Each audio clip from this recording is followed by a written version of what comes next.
और ऐसा ही कुछ जो है हेमंत जी ने कहा कि जो भारत है ना वो फोर्थ इकोनॉमी है, और अगर हम भारत की बात करते हैं तो उसके पास न्यूक्लियर पावर है, और न्यूक्लियर पावर की अगर मैं बात करूं ना, एक बम तुम्हारे बांग्लादेश के ढाका में गिरा दिया ना, पूरा बांग्लादेश जो है ना इधर उधर उड़ता फिरेगा। सवाल का जवाब नहीं दे रहे। कल साहब ये बता दें आखिर में, ये बांग्लादेश वाले तड़प रहे हैं, चीख रहे हैं, बांग्लादेश वाले रिक्वेस्टें कर रहे हैं हसीना वाजिद को भेज दो, आप उल्टा कह देते हैं हम बांग्लादेश की जमहूरियत के बारे में बड़े परेशान हैं, बांग्लादेश में ये क्यों हो रहा है। भाई आपका दूसरे मुल्कों की जमहूरियत में आपका क्या लेना देना है? आप कब से साउथ एशिया का अमेरिका और बर्तानिया हो गए? बांग्लादेश जैसे कंट्री के लिए न्यूक्लियर अटैक हो सकता है अगर वो बहुत ज्यादा परेशान करे तो। देखिए, इसी से मतलब कि बताया जाता है कि 5 ममालिक हैं, अमेरिका खुद से, चाइना है, रशिया है, भारत है और जापान है। अमेरिका ये चाहता है कि इन 5 बड़े ममालिक को साथ मिलाकर, जिसमें वो खुद भी शामिल हो, अब एक नया वर्ल्ड ऑर्डर तश्कील दिया जाए, क्योंकि G7 अब उस तरह से मौसर नहीं रहा, और ना ही आप कभी सुनते हैं कोई इजलास की कोई ऐसी कोई गहमा गहमी कोई चल रही है। तो अमेरिका भी ये चाहता है कि चूंकि सारा मामला अब अस्करी से इक्तिसादी मामला हो चुका है, तो हमें इन तमाम जो इक्तिसादी ताकतें हैं जो उभर रही हैं, बिलखसूस भारत उभर रही है, तो हमें इन तमाम को मिलाकर एक ऐसा वर्ल्ड ऑर्डर तश्कील देना चाहिए जो पूरी दुनिया की जिम्मेदारी ले और उसी के मुताबिक जो मामलात है वो चलाते हुए आपको नजर आए। कि आप दूसरे मुल्कों को कह रहे हैं कि जी वहां पे जमहूरियत पे हमें बड़ी परेशानी बनी हुई है, उस मुल्क की एक फ्यूजिटिव आपने पकड़ के अपने पास रखी है और कह ये रहे हैं, तो ये कब उनको उनके दूसरे मुल्कों के इंटरनल मैटर्स में इंडिया पोक करना बंद करेगा? कौन सा? जहां तक बांग्लादेश का सवाल है, हमारी एक मॉरल रिस्पॉन्सिबिलिटी है कि हमने इस कंट्री को पाकिस्तान की टेररिज्म से बचाकर एक अलग कंट्री बनने का मौका दिया as a Muslim Bengali country. पहली बात मतलब ऐसा है कि बांग्लादेश में कुछ नए खिलाड़ी, नई पॉलिटिकल पार्टी बनी है, ये नेशनल पार्टी, कुछ इसका कोई लीडर है जिसने कुछ उल्टे सीधे वक्तव्य दिए हैं, अभी नॉर्थ ईस्ट को सेपरेट कर देंगे और डिस्टेबलाइज कर देंगे, ये सब बातें कही है उन्होंने। बट ठीक है, मैंने सुना जो असम के चीफ मिनिस्टर ने उसके ऊपर रिटेलिएशन दिया, ठीक है, रिटेलिएट करना जो है वो एक फर्स्ट रिक्वायरमेंट है और वो करना भी चाहिए। जय हिंद दोस्तों, बांग्लादेश बढ़ बढ़ के स्टेटमेंट दे रहा है और MEA ने हालांकि बांग्लादेश के राजदूत को तलब भी किया, बट स्टिल भारत की तरफ से एक स्ट्रॉन्ग मैसेज जाना जरूरी था बांग्लादेश को, ताकि डर पैदा रहे। अदरवाइज ये तो ऐसे फालतू बोलते रहेंगे। पॉलिटिकल रैली, अभी बांग्लादेश में चुनाव का ऐलान हुआ है तो बहुत रैलियां होने वाली हैं और भारत के खिलाफ बहुत ज़्यादा स्टेटमेंट्स आने वाले हैं। सो इससे पहले ही भारत की तरफ से एक स्ट्रॉन्ग मैसेज हिमंता विश्व शर्मा साहब की तरफ से दे दिया गया।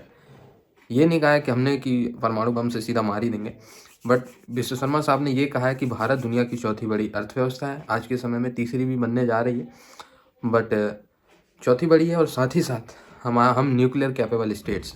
तो जो कुछ जो कह रहे हैं सोच समझ के कहें, ये नहीं कहा हमने कि बम फोड़ देंगे, ठीक है। पाकिस्तानी तो मैं देख रहा हूँ ऐसे ऐसे मिस इंटरप्रिटेट कर रहे हैं, जैसे पाकिस्तानी कहते हैं ना हमने 5 किलो के परमाणु बम बनाए हुए हैं भारत में मारने के लिए। तो ये चीज़ें जो है पाकिस्तानी भी समझ रहे हैं, बट स्टिल भारत ने ऐसा कुछ नहीं कहा।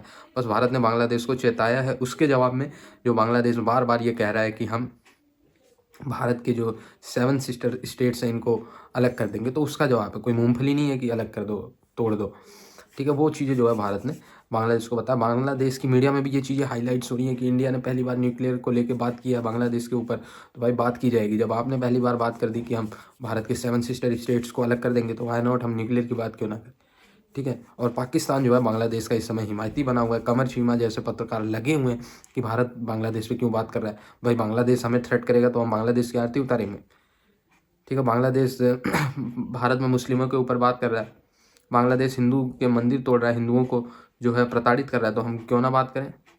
पैलेस्टाइन में, गाजा में मुस्लिम के साथ कुछ होता है तो पाकिस्तानी तो एकदम चीखने लगते हैं। मुस्लिम आतंकवादी भी करते हैं, फिर भी आतंकवादी होते हैं, फिर भी पाकिस्तानी चीखने लगते हैं।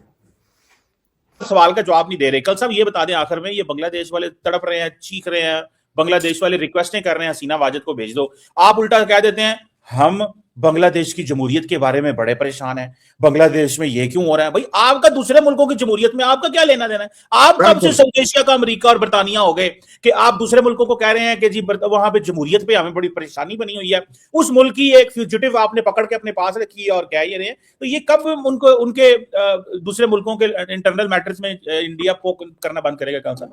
जहां तक बांग्लादेश का सवाल है, हमारी एक मॉरल रिस्पॉन्सिबिलिटी है कि हमने इस कंट्री को पाकिस्तान की टेररिज्म से बचाकर एक अलग कंट्री बनने का मौका दिया as a Muslim Bengali country. पहली बात। दूसरी बात, इसके पास हमारे साथ हिस्टोरिकल रिलेशन इस बात के हैं कि आपसे और मेरे खुद से ज्यादा अच्छी इकोनॉमी ये डेवलप कर पाए, क्योंकि इन्होंने जो कपड़ा आयात निर्यात किया उसका पूरा का पूरा वो जो कपास है जो मटेरियल, रॉ मटेरियल, वो इंडिया देता रहा. So we are contributor towards that economy. Number 3, there is a very large Hindu community which is settled there. बहुत बड़ी एक हिंदू कम्युनिटी वहां पर है जिसका इंटरेस्ट हमें देखना है, हमारी गवर्नमेंट को देखना है. सबसे बड़ी बात, हसीना को वापस भेजना है या नहीं भेजना है. चलिए, आपने बड़ी अच्छी बात करी. ना हम यूएस, ना हम ब्रिटेन, ना कोई और, हमारा कोई बनता नहीं. भाई साहब, यूनाइटेड नेशन में तो आपका विश्वास है या नहीं है? अब ये मत बोल देना कि यूनाइटेड नेशन भी गया गुजरा है, क्योंकि आप ही दौड़े दौड़े हर बार वहां जाते हो और चिल्लाते हो, चीखते हो, जो भी करते हो. यूनाइटेड नेशन ने कहा there has not been a fair trial given because her side was unrepresented. पहली बात. दूसरी बात, ये उनकी स्टेटमेंट है. भाई देखो, कहीं तो वैल्यू देनी पड़ेगी ना इंटरनेशनल कम्युनिटी को, और यूनाइटेड नेशन उसको रिप्रेजेंट करता है, इसलिए बोल रहा हूं. उन्होंने ये भी बोला that till the time there is a transparency, जब तक ट्रांसपेरेंसी आपके ट्रायल में नहीं है, this trial has got no meaning. हमने तो इस ट्रायल के ऊपर कुछ बोला ही नहीं. हमने तो सिर्फ बोला है कि आप, उनके और हमारे बीच में जो एक्स्ट्राडिशन ट्रीटी है, उसके अंदर ये एक क्लॉज है कि एक इंसान जो हमारे यहां पॉलिटिकल असाइलम लेता है, वो रिप्रेजेंट कर सकता है कि अगर वो उस कंट्री में जाता है तो उसको उसके साथ जस्टिस नहीं मिलेगा, उसे मौत दी जाएगी. आपको एक बड़ा अच्छा एग्जांपल भी दे देता हूं. तहव्वुर राना को अब लेकर आए ना, तहव्वुर राना तो अब आ गया हमारे पास. उसमें यूएस ने क्या कंडीशंस लगाई, जो एक्स्ट्राडिशन कंडीशंस है, उसमें सबसे पहली कंडीशन यह है कि इसको फांसी नहीं दी जा सकती. हमने कंप्लाई किया है कि we will give him a fair trial, and जो ट्रायल में सजा मैक्सिमम पॉसिबल है वो दी जाएगी. आप बता दीजिए अगर एक जगह, अच्छा पहले तो सबसे बड़ी बात बताओ, प्रूव कर दो अभी हाथ के हाथ कि बांग्लादेश ने एक्स्ट्राडिशन ट्रीटी के अंदर इंडिया को अप्रोच कर लिया है. आप बता दीजिए, क्यों नहीं कर रहे? अगेन वो मीडिया वाली बात हो रही है कि वो मीडिया वहां बोल रहा है, आप उसे सुन रहे हो. आप ये नहीं सुन रहे हो कि extradition treaty takes months, ages together. वो राना को लाने में हमें मेहुल चौकसी और अपना ये जो बाकी हमारे भागे हुए हैं, ये सब क्या कर रहे हैं? भागदौड़ कर रहे हैं ना, सालों साल से चल रही है ना. क्यों चल रही है जनाब? प्रोसीजर है इंटरनेशनल सिस्टम्स का. आपके यहां सिर्फ एक सिस्टम काम करता है और उस सिस्टम के आप स्टार हो. आपके अंदर भर दिया है उन्होंने कि नहीं, इंडिया जाति कर रहा है. इंडिया जाति कहां कर रहा है भाई? इंडिया बोल रहा है कि एक्स्ट्राडिशन ट्रीटी के जो क्लॉजेज हैं उसे कंप्लाई करिए. देखिए, आपको रिटायरमेंट के बाद भी डिफेंड करना पड़ रहा है यार. खुदा कसम, it's a too difficult job you are doing. I appreciate you, I love you, you are my elder brother. आपको पता है बहुत डिफिकल्ट बिजनेस में इस वक्त है, लेकिन सारी बातें अगर ये आप डिफेंड नहीं करेंगे तो आपको जो है ना एंटी नेशनल कह दिया जाएगा. और कह दिया जाएगा, नहीं कहा जाएगा. मैंने अभी आपको बोला ना कि चीफ मिनिस्टर ने गलत किया. मैंने बोला ना, मैंने आपको ये भी बोला कि अगर वो किडनी वाला अगर इंडियन है, उसे तेजाब में डालकर मारिए. क्योंकि जब कहीं से फालतू की बात होती है तो उसका जवाब और उसका वजनदार जवाब देना बहुत जरूरी है. एंड असम के चीफ मिनिस्टर इस बात के लिए जाने भी जाते हैं शब्दों से भी, और जो वहां पर वो रिफॉर्म्स लेके आ रहे हैं उनको भी देखते हुए भी उनके बारे में ये पता, उनका इंप्रेशन है.